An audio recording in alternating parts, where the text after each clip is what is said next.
Olha, gente, a gente está na semana da criatividade e inovação. E você que acompanha aqui o nosso SBT já viu que estamos falando bastante sobre o tema, né? A gente falou de criatividade no Bem na Hora, falou também no SBT e Você com a minha amiga Mira Filizola e agora o assunto chegou aqui no nosso SBT Interior. A partir de hoje, a gente vai exibir uma sequência de 3 reportagens sobre esse tema. E a primeira, claro, é agora. Afinal, meu amigo, qual que é a origem da criatividade? E como estimular essa característica tão importante nas nossas crianças, viu? É o que o Paulo Oliveira e a Priscila Andrade mostram a partir de agora pra gente. Com toda certeza, falar sobre criatividade é até difícil de explicar. O que a gente sabe é que ela está ali, presente no nosso dia a dia, guardada, só esperando para ser usada. Mas como liberar toda essa explosão de ideias que possa ajudar a nossa vida pessoal e profissional? Já dizia Albert Einstein, famoso cientista, que, aliás, descobriu a sua paixão pela ciência pequenininho. Ele dizia que criatividade é a inteligência se divertindo. Tem até especialista que defende: ter criatividade é ter capacidade para resolver problemas. Agora, no universo infantil, quem é pai, quem é mãe, sabe que a criançada detona no quesito de criatividade. Elas fazem, elas criam, elas se divertem fazendo isso o tempo todo. E nesta reportagem especial a gente vai entender como esse mundo funciona, como se estimula a criatividade das crianças, mergulhando no mundo delas. Não tem outra forma de entender como essa criatividade infantil funciona. Não tem.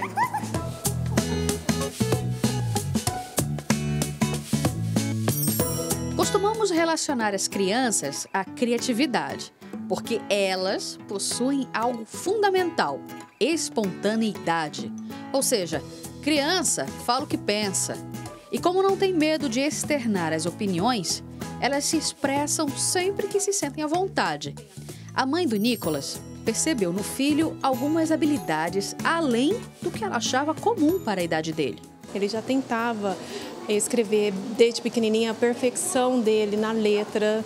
Nunca foi aquela criança de escrever garranchos, né, que a gente fala, sempre escrevendo perfeitamente. A leitura começou cedo também. Para ser criativo, não é necessário um talento natural.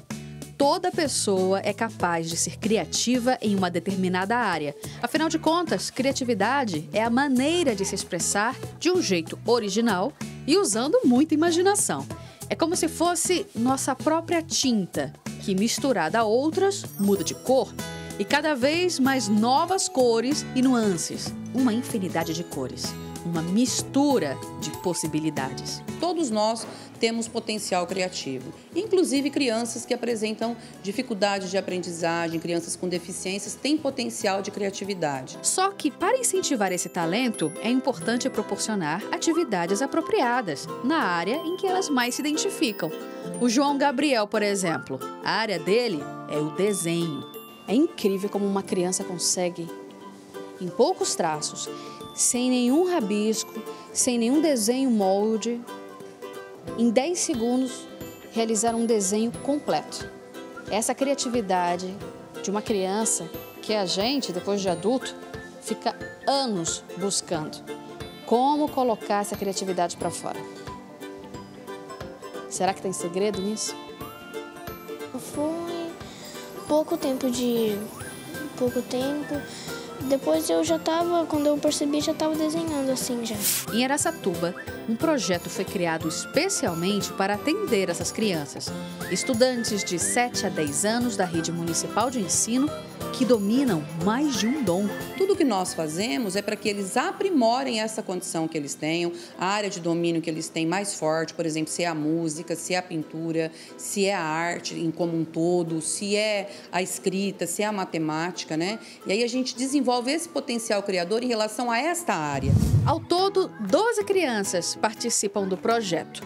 Nós conhecemos algumas delas. Crianças normais, com um comportamento como a de qualquer outra. Curiosas, tímidas, falantes. Só que elas enxergam o mundo com olhos diferentes e possuem um desenvolvimento moral que me espantou em vários momentos da entrevista. Antes de você desenhar, você pensou sobre o tema. Você se debruçou ali em cima, você ficou pensando, o que eu vou desenhar? Antes eu tinha pensado sobre o lixo, aí depois, na outra aula, eu pensei sobre a mulher negra. Como é que veio, como é que amadureceu esse tema na sua cabeça para você transferir para um desenho? Por causa que está acontecendo coisas desagradáveis com a mulher negra. E você pensa sobre isso? Sim. Quando você está com a prova na sua frente. Por mais que você não tenha estudado em casa, mas você consegue lembrar o que a professora ensinou dentro da sala de aula? Como é que você resolve a prova?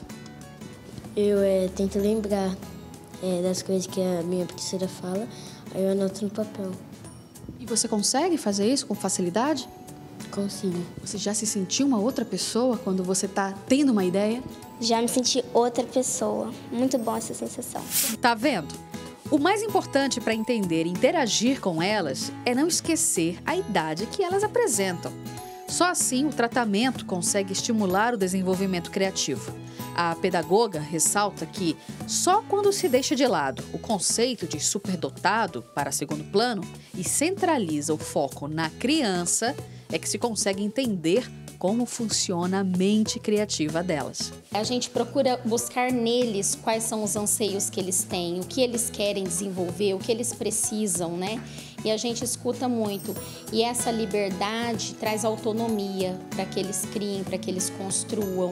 Então é o estímulo mesmo, é o estímulo à liberdade de expressão, à criação, à produção dos alunos que estão aqui conosco.